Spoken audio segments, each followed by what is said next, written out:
Ha ilyen furcsán búgó hangot hallatok, akkor az a légkondi, mert hogy jelenleg Szegeden 40 fok van, ami azt jelenti, hogy a belvárosban, ami csak beton, nulla zöld, nulla fal, nulla árnyék, ott ilyen 43-44 fok környék lehet. És hogy jöttem haza a villamossal, érzékeltem, hogy miért nincsen bekapcsolva amúgy a légkondi, mert hogy így megdöglünk, tehát hogy érzem, hogy olvadok.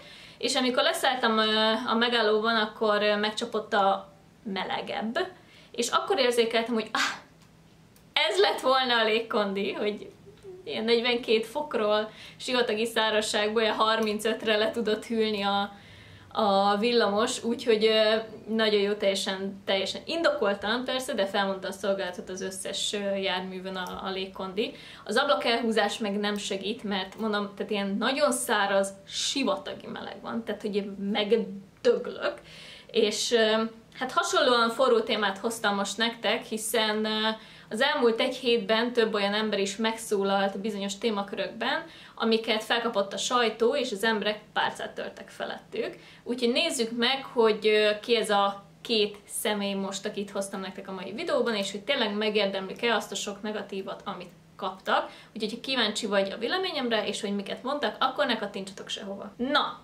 első számú jelöltünk nem lesz más, mint Azaria, aki pár nappal ezelőtt kitett egy Insta sztorit, amelyet rögtön szinte leszcreenshotolt mindenki, és azonnal mindenféle oldalról rengeteg cikk született, de először nézzük meg, hogy mi is volt ez a nagy vitát kiváltó poszt. A sztori a következő volt: gyönyörűen süt a nap, mert ő is tudja, hogy már csak az igazán szektás, értelmileg és mentálisan is visszamaradott véglények maradtak, mint Fidesz szavazók. Na már most én, amikor ezt először olvastam, akkor úgy voltam vele, hogy egy elég odavágós kiállás, de hogy olvastam már azért ennél durvábbakat is, hogyha tök mindegy melyik politikai oldalról, de hogy a másikra való mutogatása, sőt, azért nem kell túl messzire mennem, hiszen a saját házam táján is söprögethetnék. Én is mondtam azért ennél sokkal durvább dolgokat, például Fidesz szavazókra többek között. Ezért is furcsáltam, hogy ezt annyira fölkapta a média, és az emberek elkezdtek akkorákat moralizálni ezen szinte semmit mondó Instagram poszton, hogy úgy volt vele, hogy ezt muszáj vagyok kielemezni egy picit, mert nagyon érdekesnek találtam. Elolvastam több cikket, elolvastam több véleményt, és az a helyzet, hogy félig igazat is adok, meg félig nem. Kezdjük azzal, hogy a legtöbb embert az a pont zavarta, hogy idézem, értelmileg és mentálisan visszamaradott véglények. Na már most azért ennél sértőbbet, álmomból fölkeltve is tudok mondani. Tudom, hogy ez engem minősít, és ez nem jelenti azt, hogy akkor mivel én tudok csúnyábbat mondani, most az nálam jobb. De hogy a Fidesz oldaláról évek óta hallgatjuk a népszerűbb publicistáitól, például a Bencsiktől, vagy például a Bayertől, hogy a Lipsi oldal, mindenki, aki a bal oldalon van, vagy igazából pontosítanék, mindenki, aki nem ők, férgek, hazaárulók, mocskos, undorító, akasztani való, ilyen leköpni való, szardarab, eltaposni való emberek, és még lehetne sorolni. Magyar nemzeti ünnepünkön Magyarország miniszterelnöke az állampolgárok felét eltaposandó, kiseperni való poloskaként jellemezte. Azaria utána bocsánatot kért. Most ez valakinek oké, valakinek nem oké, de hogy Bayer Zsolt mikor kért bocsánatot? Gyakorlatilag bármikor, amikor kinyitotta a száját. Mert ami Bayer Zsolt száján kiömlik, hát az rosszabb, mint egy jó híg fos. Na, olyat például nem tudok. Az már az a szint. Orbán Viktor a poloskázás után, ami egy náci retorika, miközben az állampolgár azokra az állampolgárokra mondja, akiket neki képviselni kell. Mert egy miniszterelnök nem mondhatja azt, hogy csak a saját szavazóit hajlandó képviselni, mint miniszterelnök. Hanem neki mindenkit képviselnie kell. Mégis mindenkit, aki nem az ő oldalán áll, az hazaáruló, az nem magyar, nem hazafi, nem becsületes, és nem is ember, mert egy rovarhoz hasonlította őket. Természetesen itt is ment a felháborodás, és rengeteg poszt született arról, hogy ez Orbán Viktortól egy mekkora köcsög dolog volt. Viszont egy valamit kiemelnék. Azaria egy fiatal ember, aki nagyon korán lett nagyon híres. Nagyon sokan nem tudják, ami számomra furcsa, mert elképesztően sok követővel rendelkezett annó a YouTube-on, de ő Wall Street néven 400-500, de lehet, hogy 700 000, nem emlékszem pontosan, de nagyon sok követővel lett YouTube híresség, majd ugye Azaria néven elkezdett zenélni, és hirtelen nagyon berobbant. De azért ne felejtsük el, hogy ő még egy fiatal ember, nincsen média tréningelve, hogy úgy mondjam. Orbán Viktor viszont már évek óta a politikában benne lévő, média trénelt, ezt csináló személyiség. A másik dolog, amit érdemes ilyenkor figyelembe venni, ami nálad is, nálam is, és például Azariánál is látszik, az az elképesztő frusztráltság.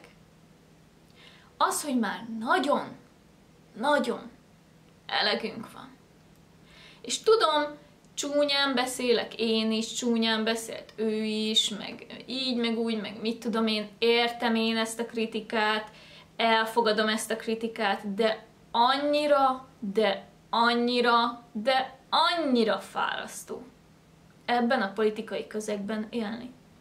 És hiába, mit tudom én, van itt Magyar Péter, aki a Tiszával egy kis reményt sugall, még mindig, bazd meg, van 280 akármennyi nap hátra. Ez rengeteg. Már így is az emberek egy jó része, legalább a társadalom fele már túl van azon a ponton, hogy na még egy kicsit bírjuk ki, na még egy kicsit bírjuk, na most mi lesz, és még csak most jön az igazán kőkemény kampányidőszak. Mindez még semmi. Most jön az aljának az alja. A Marianna árok ehhez képest egy ilyen kis medence, gyerekmedence, érted? Ahova most fogunk érkezni. Mindenki elfáradt. Egyszerűen mindenki elfáradt. És most tényleg az a legnagyobb probléma, hogy véglényeknek nevezte a fideszeseket Azaria. Ez a legnagyobb probléma. Miközben politikusok állami ellátásban lévő fiatalokból álló prostituált hálózatot építettek ki és használnak. Ez a legfontosabb. Miközben a gyerekeket prostitúcióra kényszerítik, mert tudják, hogy nem mehetnek, ha van szülő, nem mehetnek vissza, ha meg nincs szülő, akkor meg azért. Ez a legnagyobb probléma, amikor már megint meghalt egy nő, mert a párja megkéselte a nyílt utcán. Mert a rendőrség nem csinált semmit, mikor a nő feljelentette már bántalmazásért a csávót. Ez a legfontosabb, hogy Azaria azt mondta fideszesekről, hogy véglény. Te hülye vagy? De most komment, hülye vagy? Megkérdőjelezem a te intelligenciádat is. Ezen a ponton, ahol most tartunk, ez a legkisebb. Majd, hogyha már leváltották a Fideszt, meg mit tudom én, és valaki még mindig így kommunikál, arra azt mondom, hogy oké, most már álljunk le, ne legyünk olyan, mint a többiek. Meg ne legyünk olyan, mint az előttünk lévők. De egyszerűen olyan kurva nehéz. És amikor jönnek emberek, és talán ez a legidiótább érv mindközül, amit olvastam. Ever. És ez nálam is többször előfordult, amikor jönnek emberek, hogy ja Istenem, nem mondd már, hogy szellemileg visszamaradott, mert ezzel azokat sérted meg, akiknek van, tehát akik mentálisan sérültek.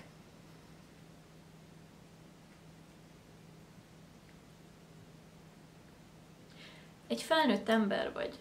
Drága szerelmem. Hogy ne kelljen már elmagyarázni, hogy egyes csúnya szavakat milyen kontextusban hogy kell értelmezni, mert megőrülök. Megőrülök. Amikor én azt mondom, hogy te egy nyomorult, fogyatékos ember vagy, akkor nem azt mondom, hogy pont olyan vagy, mint az a szerencsétlen, aki sajnos mondjuk olyan betegséggel vagy rendellenességgel született, ami miatt ő szellemileg nem a kortársaihoz méltón fejlődik, hanem úgy értem, hogy elvileg neked minimum 100 IQ-nak kéne lenni, de olyan hülye vagy, mint a seggem. Amikor azt mondom, hogy úristen, te tényleg ilyen buzi vagy? Akkor nem arra gondolok, hogy te olyan homoszexuális ember vagy, aki a saját neméhez vonzódik? Nem. Ezeknek van kontextus, ha egyszerűen nem tudsz olvasni a sorok között, ha egyszerűen nem tudsz szavakat többféle értelemben értelmezni, te hogy gondolod, hogy egy normálisan funkcionáló felnőtt ember vagy, akinek ezt el kell magyarázni, mert egy 14 évesnek még oké, elmagyarázod, ne beszéltek így, kedves fiatal nézőim, menje. Rólam ne vegyetek példát. De egy felnőtt ember, ez meg a másik, hogy ja Istenem, mert... Na ez a vók. Ez a felesleges picsogás. Ez a fasság. Ez az, amit válaszra sem éltatok. Többször is volt olyan, aki rám írt, hogy de leszarom! Nem érdekel! Olvassál a sorok között. Ha ezen megsértődsz, adja Isten, ez legyen a legnagyobb problémád. Nekem, meg másoknak egy kicsit több is van. A lényeg, hogy Azaria végül bocsánatot kért, többen ezt elfogadták, mások nem, és Magyar Péter is reagált erre a posztra, miszerint nem szabadna így kommunikálnunk egymással. Amiben igaza van. Nem szabad lesüllyedni ugyanarra a szintre, mint azok, akik már tényleg a Marianna árak alját kapargatják, de már alulról, a másik oldalról. De nagyon nehéz olyanokkal úgy kommunikálni, hogy te értelmes maradj, míg a másik egy nyomorék. Erre a tökéletes példa szerintem nem olyan rég csak erős idegzetűeknek. A Márki Zaj versus Deák Dániel interjú. Nem is interjú, bocsánat, vita. Tehát, hogy ennyit ér jelenlegi formájában. Hogy ott van egy nyomorék, aki mint egy papagáj, 40-es IQ-val ismételget mondatokat, másik oldalon meg ott van Márki Zaj, aki egy teljesen értelmes, normális, felnőtt ember, egy olyan ember, egy olyan politikus, aki visszaadja a hitem a politikusokban. Tehát, hogy viszonylag nehéz belekötni abba, ahogy kommunikál, és látod, mi az eredménye. Semmi. Egyszerűen azt kell felfogni, hogy nagyon sokszor bizonyos emberekkel csak bizonyos szinten tudsz kommunikálni. És igen, nagyon jó lenne, hogyha ezt a szintet feljebb lehetne tornászni, és ténylegesen valid viták alakulnának ki, de egyszerűen, hogyha egyszerűen a vitapartnered idióta, akkor mit csinálsz? Ez a frusztráció, ami most mindenkiben benne van, ez nagyon remélem, hogy 26 áprilisában egy kicsit kioldódik. De addig egyszerűen én is próbálkozok. A közhiedelemmel ellentétben sokkal műveltebb vagyok, és sokkal szélesebb a szókincsem, mint amit itt a YouTube videóim engedni látnak, de egyszerűen engem is elfog ez a fajta tényleg kiégés, elfáradás, frusztráltság és düh, amit minden egyes nap látok. Úgyhogy Azaria is, független attól, hogy szereted a zenét, vagy nem, kurvára nem érdekel, Azaria is megteheti, hogy néha napján, akár kicsit csúnyában is, de állást foglaljon. Mert neki is ki kell engedni a gőzt másképp. De nézzük a másik delikvensünket, és az egyenlőség jegyében én most egy hölgyeményt hoztam nektek, aki nem más, mint Lölőné Várkonyi Andrea, akivel viszont nem leszek ilyen elnéző, mert ő tipikusan az az ember, akinek nagyon-nagyon kár volt most megszólalni, és egyszerűen védhetetlen, úgyhogy nézzük meg, hogy mit mondott. Amikor azt mondjuk, hogy 3000 meg 500 család, akkor ilyen sorsok, ilyen nagyon helyes, szeretetre méltó emberek, felnőttek és gyerekek vannak ezek mögött, a számok mögött, és borzasztó nagy öröm, hogy mi részt vehetünk abban, hogy őket támogathassuk egy ilyen nyaralással, és együtt lehessenek, és kicsit kikapcsolhassanak a mindennapokból. A mai esemény után meg fognak jelenni újságcikkek. Az újságcikkeket mindenféle platformok, fórumok, véleményvezérek át fogják venni, általában negatív felhanggal. Jön majd a számmisztika, jönnek a viszonyszámok, és próbálják majd elmagyarázni, hogy miért csak ennyivel segítettünk, miért segítettünk egyáltalán, és próbálják leértékelni, leminősíteni ezt a támogatást, amit a profili ad. Ez történik minden alkalommal, amikor segítünk. Azt gondolom, hogy rettenetesen ki van a világ fordulva magából. Azt gondolom, hogy teljesen el van veszítve a fókusz. Azt gondolom, hogy a fanyalgóknak és a kötekedőknek azt kéne meglátni, hogy mi legalább segítünk, mert a lehetősége, hogy segítsen, mindenkinek megvan a saját körülményeihez és adottságaihoz mérten, legyen az 1000 forint vagy 1 millió, teljesen mindegy. Nagyon jól látható, hogy nagyon-nagyon sok embertársunk van rászorulva arra, hogy a többiek megsegítsék, és azt gondolom, hogy ez kutya kötelességünk az anyagi helyzetünktől függetlenül. Vannak ezek a támogató csoportok, amelyeket Annáék, Gáborék vezetnek, és szintén segítenek, és nem beleködni kellene ebbe, hanem egy köszönömöt mondani, és a példát átvenni, továbbvinni, és nekik is segíteni, ahol és ahogyan csak tudnak. Én ezt szerettem volna. Amikor én ezt meghallottam, legfőképp a végét, hogy nem fanyalogni kéne, hanem köszönetet mondani. Az arcom az így megfogta magát, és így leszakadt a földre. Úgy kellett összekaparásznom, azért nézek ki így.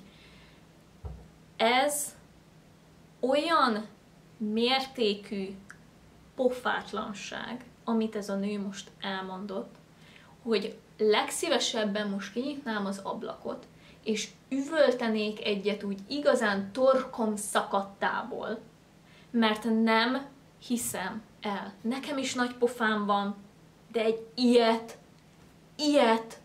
és érted, az azariás véglényen fanyalog mindenki, ez, hát kevesebb posztot láttam erről az Instagram Reelről, mint Azariának az Insta sztoriáról. Kezeljük helyén a dolgokat, jó?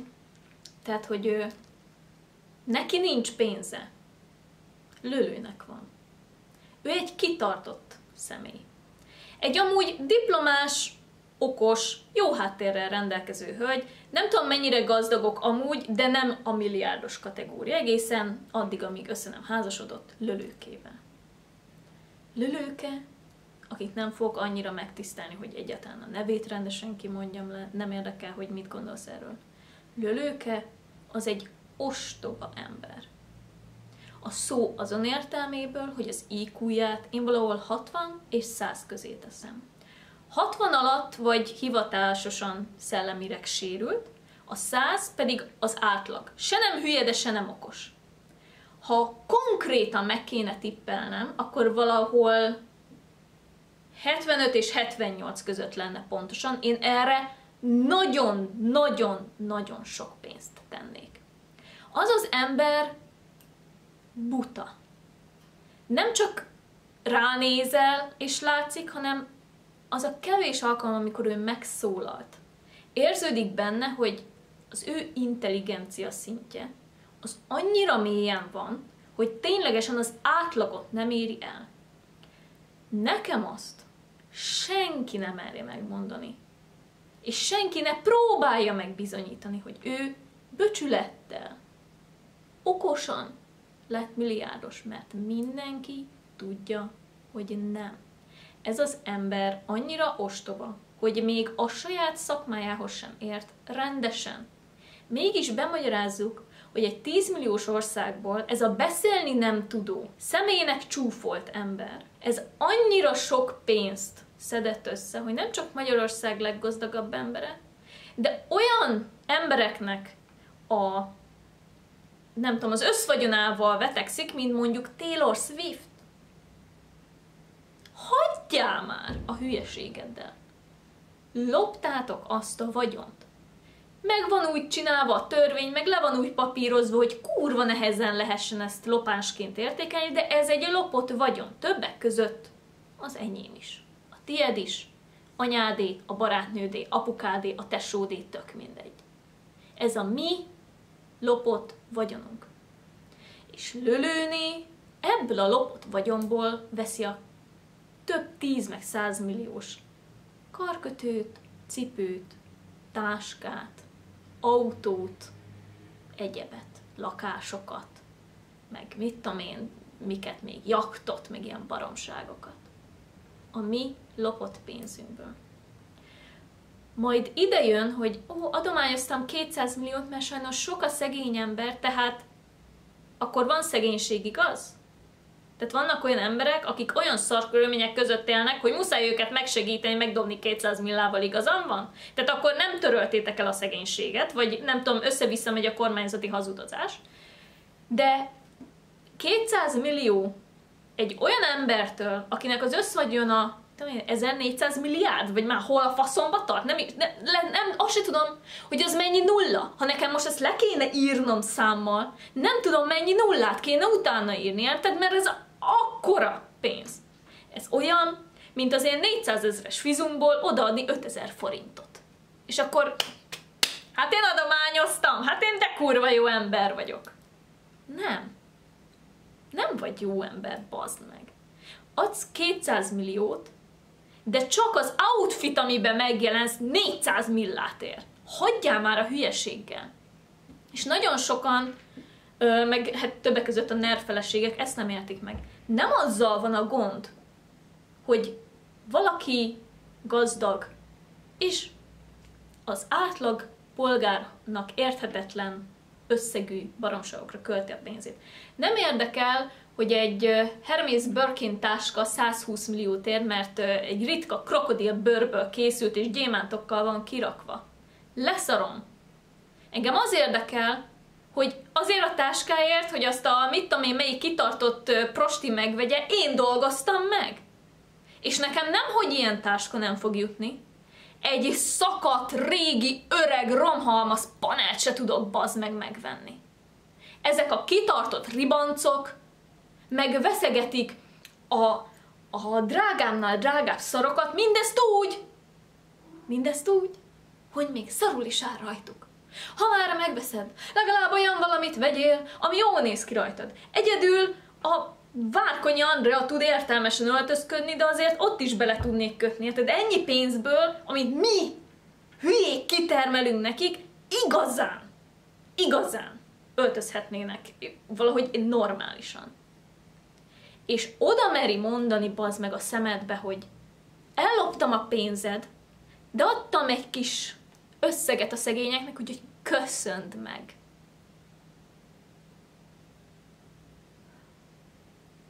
Mondanám, hogy nem vagyok az erőszak hívő, de mit hazudjak? Most mit hazudjak? Ismerjük meg egymást annyira, kikaparnám a szemét. Kikaparnám annak a nőnek a szemét. Ilyet. Úristen. Lenyugodtam. Mindig eljön a videóban az a padról, le kell nyugodjak. Ilyet mondani. Fú, bazd. Ezt tudod milyen? Kirabollak, elveszem az összes pénzedet, bankkártyádat, iratodat, de az üres pénztárcát visszaadom neked, tessék. Én ettől megőrülök. Ez kevesebb, még egyszer mondom, ez kevesebb hírértékűnek bizonyult, mint Azariának a kirohanása egy 24 óráig fent lévő Instasztoriban.